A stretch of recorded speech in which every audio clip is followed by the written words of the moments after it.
مساء عظيم على الجميع. أكبر مشكلة بتواجهنا في أمريكا لا في التعليم ولا في فرص الشغل ولا في السكن ولا حتى ممكن في المعيشة. أكبر مشكلة بتواجهنا في الغربة هي إن إحنا ما بنعرفش أصل الناس اللي حوالينا. يعني لو حد عايز يجي يقولك اللي أنا كنت في مصر دكتور، هتصدقه؟ لو حد كان بيقولك اللي أنا كان عندي شركات وأطيان وعمارات في مصر، هتصدقه؟ لو حد كان بيقولك ان هو جاي بأي خلفية، اللي يقول يقول.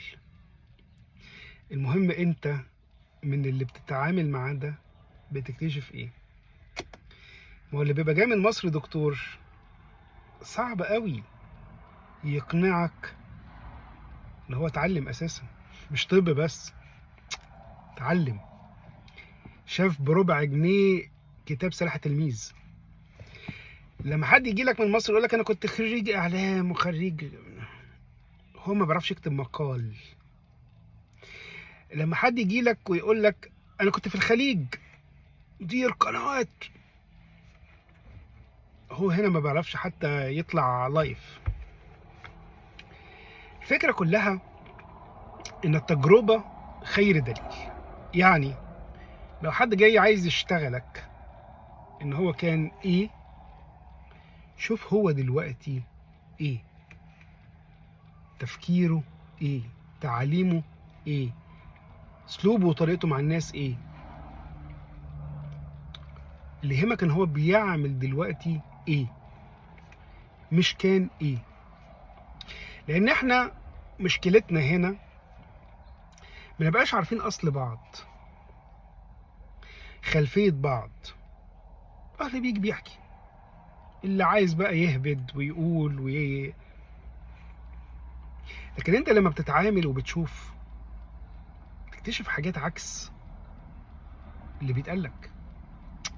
ده دكتور ايه ده مفيش دكتور ده مفيش دكتور. دكتور ايه ده اللي معهوش لغة مثلا؟ دكتور ايه ده اللي طريقته واسلوبه، مع احترامي بقية المهن يعني، ما تحصلش حتى سواق توك توك. مهندس مين ده اللي مش فاهم حتى هو كان في قسم ايه. انت بتكتشف من تعاملاتك مع الناس حقيقة خلفيتهم، حتى لو قعدوا لفترة من الزمن يحوروا. كان زمان واحنا صغيرين يقول لك الكذب ملوش رجلين، يعني هتكذب بس بعد فترة هيكتشف كذبك، هتتفضح يعني، او هتتعرف ان انت كنت بتكذب.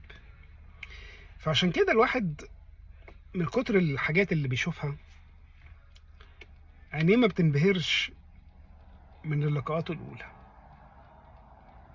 لانه بيكتشف ان ليس كل ما يلمع ذهبا، ومش كل حاجة بتنور في وشك ممكن تكون مبهرة.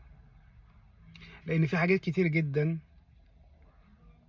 بتبقى نور من غير سورس او من غير مصدر، بيطلق بريقه او اشعاعه وبعد فترة بينطفئ. ما تنخدعش، اتعامل على اساس عقلية اللي قدامك. ما تتعاملش معاه على حسب خلفيته الدراسية او التعليمية، او كان صاحب مصانع واطيان لا، تعامل معاه بالمنتاليتي اللي هو عليها دلوقتي. تفكير الكوميونيكيشن بينك وبينه اساسا عامل ازاي. عشان كده نصيحة، لان للاسف كتير قوي بيبقوا جايين ومتأكدين انت محدش عارفهم، فبيقولوا وبيسرحوا وبيألفوا وبيدونوا. يعني قول اللي انت عايزه، بس هي الفكرة كلها ان حياتك بتنكشف وفقا لتعاملاتك، طريقة وأسلوب حياتك، خلفياتك بتؤثر على مستقبلك. من ليس له ماضي ليس له مستقبل.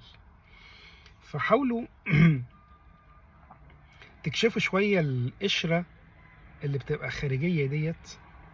ده إذا كنتوا يعني هتتعمقوا في العلاقات يعني، لكن لو هتسطحوها وده يفضل، يعني دكتور ورئيس قسم كمان، مهندس وساويرس، إعلامي وعمرو أديب، خيال وصلاح الدين أيوبي، يعني الراحة فعلا بعد خبرة سنين هنا في البلد ديت. خد كل واحد على قد عقله. لو عقله كبير هتاخده على قد عقله الكبير، لو عقله صغير هتاخده على قد عقله الصغير. المهم ما تنخدعش في المظاهر وفي الناس، بالذات اللي انت مش عارف اصلهم ايه. ودمتم في خير.